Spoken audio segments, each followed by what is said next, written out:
You know the myth, right? Jolly old Saint Nick up at the North Pole, running a workshop full of happy little elves who sing while they hammer wooden ducks. It's a comforting thought, a little industry of joy. But have you ever asked yourself, who pays for all that? I don't mean money. I mean energy is never free. Production requires fuel. And if you have a factory that runs for centuries without stopping, what exactly is fueling it? Welcome back to Campo Creeps. Grab a blanket, check the locks on your windows, and settle in.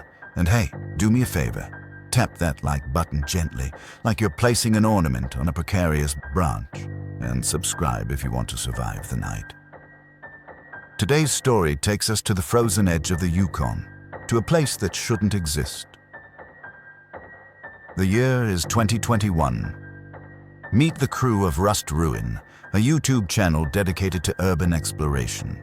You've got Jax, the host, loud, blonde, way too confident for his own good. Then there's Chloe, the sound tech and designated skeptic. And finally, Sam, the cameraman, a guy who prefers staying behind the lens because the real world scares him a little too much. They're chasing a legend. Rumor had it that deep in the Canadian wilderness, there was a toy factory called Kringle Industries that shut down in the 1950s after a catastrophic boiler explosion. The locals, what few there were, avoided the area. They said the snow around the factory never melted right, that it always looked gray, like ash. Jax, being Jax, thought this was gold. The lost workshop of the North, he called it in the intro, filming with his breath puffing out like dragon smoke. They hiked for 6 hours through brutal terrain to find it. And when they finally crested the ridge, the factory didn't look like a ruin. It looked dormant.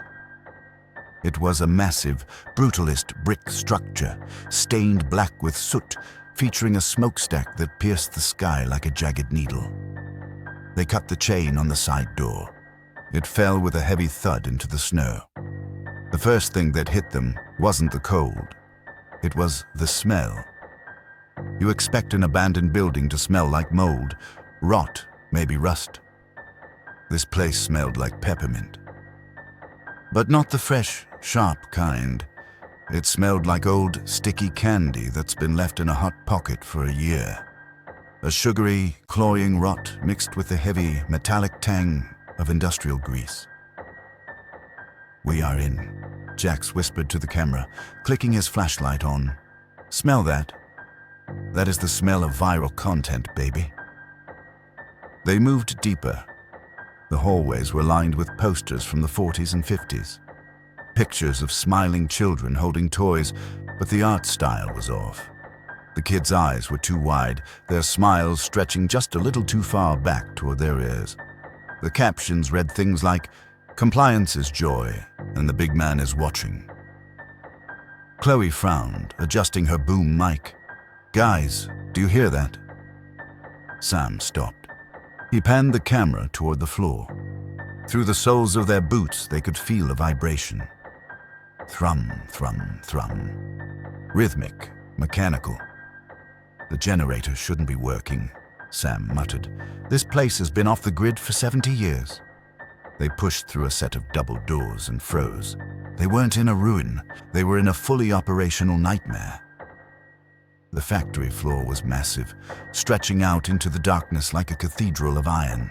Conveyor belts were whirring, chains were clanking, and steam hissed from rusted vents. And on the belts were the toys. Hundreds of them, dolls, but not cute ones. These things had porcelain skin that looked paste white, and their mouths were painted in permanent, screaming grins. Their eyes were glass, but they seemed to follow flashlight beams. As the belts moved, mechanical arms descended from the ceiling. Chunk, whir, hiss, jamming limbs into sockets and painting red cheeks onto the pale faces. "Okay," Jax said, his voice trembling for the first time. "Okay, someone's pranking us. This is a set." "It's not a set, Jax," Chloe whispered. She pointed to the center of the floor. Standing at a control console, bathed in the sickly yellow glow of a hanging bulb, was a figure. It was small, maybe 4 feet tall. It was wearing a green velvet tunic, but the fabric was rotted, hanging off its frame in greasy strips. It wore a pointed hat, the bell at the end rusted silent. It wasn't human. Its skin was the color of old parchment, pulled tight over a skull that seemed too large for its body. Its fingers were long, too long, and ended in black, oil-stained nails that clicked against the metal controls. It was an elf, but it looked like it had been alive for 1,000 years, preserved only by spite and caffeine. Sam zoomed in, his hands shaking. The camera autofocus whirred. The elf froze. Its head snapped around 180 degrees, way past what a neck should allow. Its eyes were solid black orbs, like shark's eyes. "You're late," the elf said. The voice was terrifying. It sounded like a warped vinyl record, high-pitched, cheerful, but underlined with static and a deep, guttural growl. We're just exploring," Jack stammered, stepping back. The elf hopped down from the platform. It moved with a disturbing, jerky speed, like a stop-motion animation character brought to life. Click, clack, click, clack. It was in front of them in seconds. Exploring? The elf tilted its head. A wide, toothless smile split its face. No exploring. Production is behind schedule. The big man is hungry. The retooling took too long. It reached out and grabbed Jax's wrist. Jax was a gym rat, 200 pounds of muscle. The elf's grip crushed his wrist like it was made of dry twigs. Jax screamed, dropping his flashlight. "Section 4 needs assemblers," the elf chirped. "Put on your ears." "Let go of him," Chloe yelled, swinging her mic boom like a staff. It hit the elf in the shoulder. The elf didn't even flinch. It just looked at her.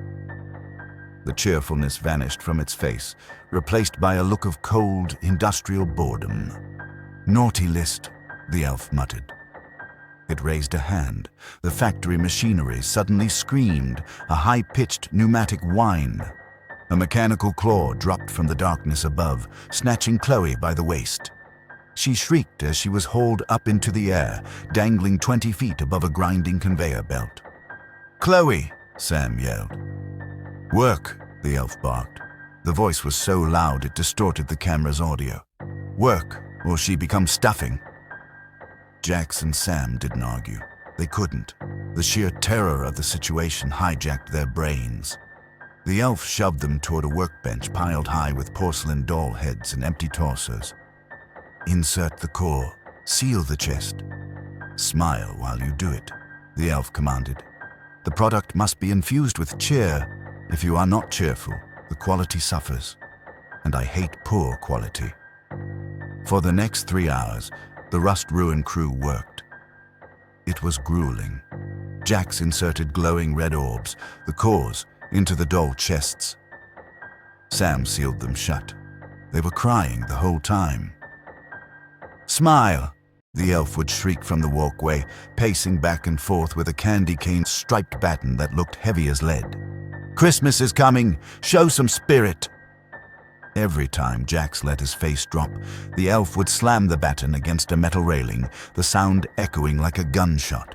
Jax would force a rictus grin through his tears, his hands bleeding from the sharp porcelain shards. But the horror wasn't just the work. It was the dolls. As Sam sealed the chests, he felt the dolls, humming. The red cores were warm, and when he looked into the glass eyes of the finished toys, he swore he saw something moving behind the glass. Swirling smoke, trapped energy. "What are these?" Sam whispered to Jax, trying not to move his lips. "I don't care," Jax whimpered. "I just want to go home." Suddenly, a deep, resonant sound shook the factory. Boom. Dust rained down from the rafters. The conveyor belts stuttered. It sounded like a bell, but a bell the size of a cathedral. a bell tolling from the sky itself. Boom! The elf stopped pacing. Its black eyes went wide, reflecting the yellow lights. It looked ecstatic. "He is here," the elf whispered. "The shipment is ready." The elf scrambled up a ladder to the catwalk, looking up at the skylights. "Prepare the loading bay. The sleigh approaches." Jax looked at Sam. "Now. We run now. We can't leave Chloe," Sam hissed. Chloe was still dangling above the grinder, unconscious or just passed out from fear. "We get her down, then we run," Jax said. They scrambled toward the control panel the elf had vacated. Sam started mashing buttons. The claw holding Chloe jerked, then began to lower slowly. "Hurry, man, hurry!" Jax yelled, watching the elf on the catwalk. Boom! The sound was deafening now. The entire building was vibrating. The air pressure dropped, making their ears pop. "What is that?" Sam yelled over the noise. "That's not a sleigh." The elf turned and saw them at the controls. It didn't look angry. It looked pitying. "You think he comes for the cookies?" The elf shouted down at them. "You think he slides down chimneys?" The elf laughed, a dry, rasping sound. "He is a king, an old king. He sleeps in the dark between the stars for 364 days. He wakes up hungry. He needs the energy." The elf gestured to the dolls moving down the line. "The children hug the toys," the elf explained, its voice giddy. "They pour their love, their joy, their pure, concentrated soul energy into the plastic. And the toys, they drink it up. They are batteries. And when the big man comes back next year, he feasts on the charge." Sam finally got Chloe to the ground. She collapsed, groggy. "We're leaving," Jax yelled. "You can't leave," the elf shrieked. "The retooling isn't finished. The old workers, they wore out. They turned to dust in the 50s. Why do you think the factory opened for you?" The realization hit Sam like a physical blow. The factory wasn't abandoned. It was waiting for fresh stock. Crack. The skylight above them exploded. But it wasn't reindeer hooves that came through. It was a tentacle, or something like it. A massive, fur-covered limb, red like fresh arterial blood, thick as a redwood trunk. It was covered in hooked chains and bells that rang with that bone-shaking boom. The roof peeled back like a sardine can. Looking up into the swirling snow and the northern lights, Sam saw him. It wasn't a man in a suit. It was a face in the clouds. A beard made of nebulas, eyes like burning red supergiants. A cosmic maw opening wide, ready to inhale the shipment. "Santa," Sam whispered, his mind fracturing. The elf dropped to its knees in worship. "Take it all. Take the harvest." The massive red limb swept across the factory floor, scooping up thousands of the dolls in a single motion. But then, the limb paused. It hovered over the 3 humans. "Bonus," the elf whispered. "Stocking stuffers." Jack screamed and ran for the door. The elf moved faster than thought. It leapt from the catwalk, landing on Jax's back. It sank those black teeth into his neck. Jax dropped like a stone. Sam grabbed Chloe and dragged her toward the loading bay. The suction from the entity above was immense, pulling at their clothes, pulling at their very souls. "Smile!" the elf screamed, its mouth bloody. "He likes it when the food is happy." Sam shoved Chloe out the side door into the snow. He turned to look back, camera still rolling. The red limb descended again. It wrapped around Jax and the elf. But here's the twist. The elf wasn't saved. The big man didn't care about loyalty. It just cared about biomass. The elf looked at the limb wrapping around it, confused. "Master? I am the foreman." The entity didn't speak. It just pulled. Jax and the elf were dragged up into the sky, screaming into the maw of the cosmic Santa. Sam slammed the door shut and ran. He ran until his lungs burned, dragging Chloe through the snow until they found the road. They never uploaded the footage. The authorities found the camera in a snowbank 3 days later. Sam and Chloe were found in a ranger station, suffering from severe hypothermia. They're in a psychiatric facility now. They don't talk much, but the doctors say that every year, around mid-December, they start to panic. They stop sleeping. And on Christmas Eve, the nurses have to strap them down. Because if they don't, Sam and Chloe will start working. They'll grab anything they can find, spoons, pillows, scraps of paper, and try to build toys. And the whole time they're smiling, that wide, painful porcelain smile. So, when you wake up on Christmas morning and you see that pile of gifts under the tree, just remember, energy isn't free.